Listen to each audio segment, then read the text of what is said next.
समझेंगे कि बिजली घर में बिजली कैसे बनाई जाती है, कैसे ट्रेन से कोयला लाकर कोल यार्ड से उसे हम लोग बॉयलर में पहुंचाकर स्टीम बनाते हैं और टरबाइन के द्वारा अल्टरनेटर को घुमाकर हम करंट बनाकर भेज देते हैं। साथ ही इसमें वाटर साइकिल कैसे चलता है उसको समझते हैं। ये काफ़ी कॉम्प्लिकेटेड है, लेकिन इसमें एनिमेशन के द्वारा आपको काफ़ी ईजिली समझ में आ जाएगा। देखिए, जो इलेक्ट्रिक पावर प्लांट होता है वो बहुत बड़ा यूनिट होता है। वो लगभग 3-4 किलोमीटर एरिया में फैला होता है, जिसमें से कई खंड होते हैं। हम एक एक पार्ट को सबसे पहले पहुंचते हैं। हमको वहाँ हीट उत्पन्न करना है, स्टीम बनाने के लिए, पानी खौलाने के लिए हमें हीट चाहिए। ये हीट हमें कोयले से मिलती है। अब वहाँ थोड़ा मोड़ा कोयला नहीं चाहिए, बहुत ज़्यादा चाहिए, क्योंकि कोयला घट जाएगा तो बिजली प्लांट बंद होगा और पूरे शहर में बिजली कट जाएगी। इसलिए हम लोग 1.5 मिलियन टन 1.5 मिलियन टन कोयला को रखते हैं, जो 40 दिन का स्टॉक होता है। ये कोयला को हम लोग कोल यार्ड में रख देते हैं। इसे कोल हैंडलिंग डिपार्टमेंट को सौंप दिया जाता है। यहाँ ट्रेन आती है और इस कोयले को यहाँ पर खाली करके डंप करके चली जाती है। कोल यार्ड में जब ट्रेन पहुंचती है तो इस ट्रेन से कोयले को नीचे गिरा लिया जाता है और नीचे इसका स्टोरेज बना रहता है, जो पूरे प्लांट तक लेके जा सकता है। एक एक करके हर एक वैगन से कोयले को गिरा दिया जाता है, रिलीज करके नीचे स्टोरेज में। इसे खाली करने की कई विधियां होती हैं। देखिए क्या किया जाता है, जो कभी कभी जो बॉक्सेन वाले डिब्बे होते हैं जो ऊपर से खुले रहते हैं, उनको ले आया जाता है और उनकी कॉपलिंग को छोड़ा दिया जाता है, जिससे वो एक डिब्बे से दूसरे में पकड़े रहते हैं। और उसके बाद ये जो मशीन होती है, लिफ्ट मशीन, इसको पूरी तरह से उल्टा कर देती है, जिस वजह से इसमें का सारा कोयला थर्मल पावर प्लांट के कोल यार्ड में नीचे चला जाता है और नीचे इसे कन्वेयर द्वारा उठा लिया जाता है। फिर इसको ये मशीन जो है केवल इसी बॉगी को पकड़ती है और फिर सीधा रख देती है। फिर उसकी कॉपलिंग को कर दिया जाता है और इस ट्रेन को आगे के लिए रवाना कर दिया जाता है। तो कई विधियां द्वारा इस कोयला को कोल यार्ड में खाली किया जाता है। एक मशीन द्वारा उस गिराए गए कोयले को हम लोग उठा लेते हैं। जैसे ये मशीन देख रहे हैं, तो ये यहाँ से ऐसे उठा लेगा यहाँ से और इस पर गिरा देगा, ये कन्वेयर द्वारा, और ये इस पर गिरेगा ना तो इस रास्ते से ये आगे जा सकता है। यहाँ से कोयला उठाएगा और इसी कन्वेयर पे गिराएगा, इसके रास्ते ये यहाँ आके यहाँ गिरेगा और यहाँ से ये मशीन द्वारा आगे बढ़ जाएगा। कोल यार्ड से कोयले को उठाने के लिए बहुत ही बड़ी ये भारी भरकम मशीन का प्रयोग किया जाता है। ये काफी दूरी तक चल सकती है और इसके लिए एक ट्रैक बना होता है और ये अपने हाथ से कोयला उठा सकती है। इसका जो हैंडल होता है ये काफी दूर तक जा सकता है, अगल बगल के यार्ड तक, और ये मशीन को फिर आगे पीछे चलाया भी जा सकता है। ये ऊपर नीचे भी खिसक सकती है। देखिए, इस मशीन का जो अगला दांत होता है ना, वो आगे की ओर होता है। तो ये इस तरह से कोयले को उठा लेता है और इस साइड में ले जाके पटक देता है। आप देखिए, इधर जाएगा तो ये उठेगा और इस तरह से उठाते हुए जाएगा ये, और जब उस साइड का सर्किल चलेगा तो ये अपने ऊपर इस साइड में ले जाके कन्वेयर बेल्ट के ऊपर पटक देगा सारा कोयला। तो इधर से लोड होगा और इसी मशीन द्वारा उस साइड में अनलोड हो जाएगा। इस तरह से करने से आप यहाँ क्लोज लुक में देखिएगा तो ये नीचे से ऐसे उठा के ले आ रहा है और अपने ही पास गिरा ले रहा है। जैसे ये इधर से जाएगा और इस साइड में ले आके यहीं पर गिरा ले रहा है। जस्ट इसके नीचे आपका कन्वेयर बेल्ट जो इस पूरे कोयले को आगे भेजेगा और ये यहीं पे इसको डंप कर देता है। देखिए, यहाँ से ये निकल गया कन्वेयर बेल्ट पर।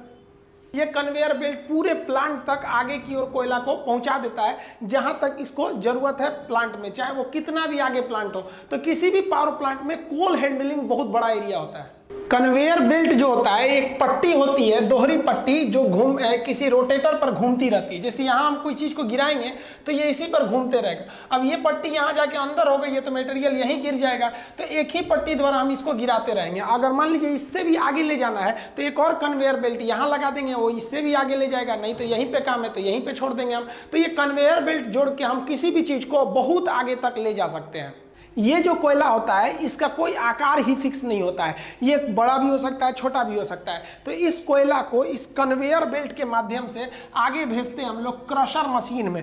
क्रशर मशीन क्या होता है, कोयले को छोटे छोटे टुकड़ों में तोड़ देता है, लेकिन इन टुकड़ों को हम अभी भी आगे जलने के लिए नहीं भेजते हैं। इसको इसके आगे फिर इस कन्वेयर बेल्ट द्वारा इसे हम पल्वराइज करने के लिए, मतलब पाउडर बनाने के लिए एक बाउल मिल में भेजते हैं। ये बाउल मिल में ये जो कोयला होता है एकदम पाउडर की तरह हो जाता है। जितना पतला पाउडर हम लोग लगाते हैं चेहरे पे ना, उस तरह से ये पाउडर को पीस के एकदम आटा बना देता है, ताकि पूरा कंप्लीट जल जाए। अंदर उसके जो ऐश यानी राख है वो बहुत ही कम बने। तो आप सोचिए, किसी भी पावर प्लांट का सबसे ज्यादा अगर कोई एरिया ऑक्युपाई करता है ना, तो 50% एरिया तो कोल यार्ड ही लेके चला जाता है। सोचिए, एक ट्रेन को ले आने का जगह बनाना रहता है पूरा स्टेशन की तरह। वहां ट्रेन आएगी, फिर उसको खाली करना है, फिर सोचिए 1.5 मिलियन टन कोयला को रखने के लिए जगह बनाना बनाना है, फिर उसके लिए कन्वेयर बनाना है, तो ज़्यादातर एरिया पावर प्लांट का, बिजली घर का, वो उसका अप्रॉक्स 50% एरिया लेके चला जाता है आपका केवल कोल यार्ड हैंडलिंग डिपार्टमेंट। देखिए अब जो कोयला आता है वो पल्वराइज होता है, मतलब एकदम पाउडर की तरह होता है, और उसे कोयला को हम लोग बॉयलर मशीन में डालते हैं। बॉयलर एक ऐसी मशीन होती है जिसमें आग लगाया जाता है, बॉयल किया जाता है, किसी चीज को ऊपर रख नीचे फर्नेस यानी भट्टी में आग लगाकर ऊपर किसी चीज को बॉयल करना, उबालना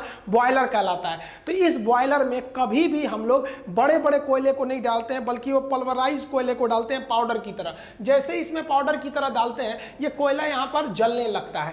देखिए जो बॉयलर होता है, जब इसमें कोयला जलता है तो कोयले के जो भारी कण होते हैं वो नीचे बैठ जाते हैं, तो उसकी गंदगी ज्यादातर नीचे चली जाती है, और जो ऊपर रहते हैं उन्हें फ्लाई एश कहते हैं, वो फ्लू एयर के रूप में वो ऊपर का धुआं निकल जाता है। और इसमें इस तरह से गर्म हवा की जाती है जिसे प्री हीटेड एयर कहते हैं, कि कोयले की जो नमी है वो सूख जाए और कोयला अच्छे से इसमें जल सके, और पाइप के रास्ते से इसमें पानी आता है, और इसके जितने भी बॉटम एश होते हैं वो नीचे चले आते हैं, और फ्लाई एश जो उड़ने वाले धुएं होते हैं वो ऊपर चले जाते हैं, और ये जाके पूरे ये ट्यूब को गर्म कर देता है जिसमें पानी भरा रहता है, जिससे कि स्टीम बनते हैं। बॉयलर में जो पानी डाला जाता है वो पानी पाइप के रूप में रहता है। आप देखिए पूरा पाइप के अंदर पानी है और इसमें आग लगा हुआ है, ये कोयले का जो पाउडर के रूप में वही आग लगा हुआ है। अब आप बताइए, ये आग के संपर्क में ये जितने पाइप हैं, इन पाइप में पानी है, अब ये नीले रंग के दिख रहे हैं, गर्म होकर लाल हो जाएंगे, और ये ऊपर बॉयलर का जो टंकी रहता है इसी में से पानी आ रहा होता है। ये पानी नीचे के आग के द्वारा पाइप के अंदर ही स्टीम बनने लगता है और सुपर हीटेड हो जाता है। बॉयलर के ऊपरी भाग में एकदम सुपर हीट, एकदम स्टीम बन जाता है, और इस स्टीम को इस बॉयलर से आगे निकाला जाता है। ये कोयला जब जलता है तो इसके ऊपर पानी रखा रहता है, पानी की एक टंकी रहती है, अतः यह कोयला जल के उस पानी की टंकी को गर्म करके स्टीम बनाता है। तो स्टीम बनाएंगे तो हम आगे के फंक्शन को समझने से पहले अभी यहीं कोयले का निपटारा कर देते हैं। कोयला जल के स्टीम बन गया,